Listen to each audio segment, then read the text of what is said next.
be the power driver and not to be so depressive all the time. Just get a balance, you know. And that balance sometimes is the way they were talking about there in the meeting tonight, through humility.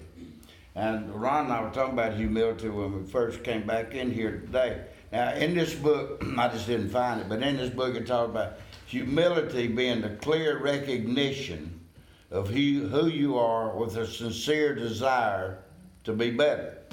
That's all it is. That's what it is. Bill W. used to talk about it in Alcoholics Anonymous too, and some other literature.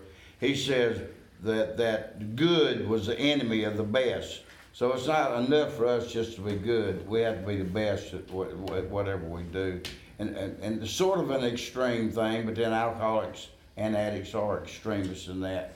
It says that the depressive and the power driver are personality extremes, types with which AA and the whole world abound. Often these personalities are just sharply defined as the examples given, but just as often some of us will fit more or less into both classifications.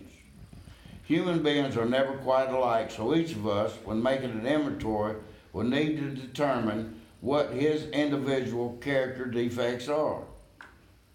Having found the shoe that fits, he ought to step into them and walk with new confidence as he is at last on the right track.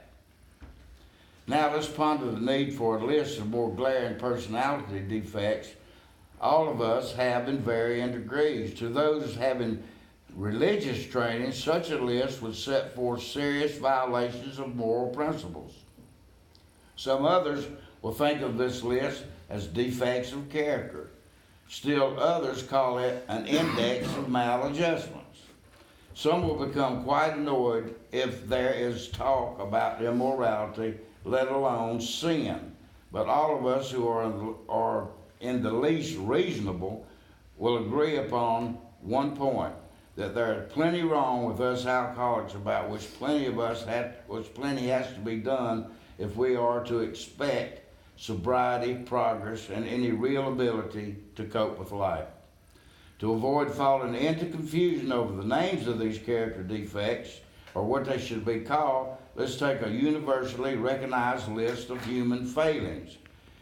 Bill W. calls them the 7 deadly sins. A lot of you may be familiar with those. He said the 7 deadly sins of pride, greed, lust, anger, gluttony, envy, and sloth. It is not by accident that pride heads the procession. For pride, leading to self-justification and always spurred by conscious or unconscious fears, is the basic breeder of most human difficulties, the chief block to true progress. Pride lures us into making demands upon ourselves or upon others which cannot be met without perverting or misusing our God-given instincts. When these satisfactions of our instincts for sex, security, and society become the sole object of our lives, then pride steps in to justify our excesses. All these failings generate fear, a soul sickness in its own right. Then fear, in turn, generates more character defects. Unreasonable fear that our instincts will not be satisfied drives us to covet the possessions of others, to lust for sex and power, to become angry when our instinctive demands are threatened, to be envious when the ambitions of others seem to be realized while ours are not. We eat, drink, and grab for more of everything that we need, fearing we shall never have enough. And with the same genuine alarm at the prospect of work, we stay lazy. We loaf and procrastinate. At best, we work grudgingly and under half steam. These fears are the termites that ceaselessly devour the foundations of whatever sort of life we're trying to build.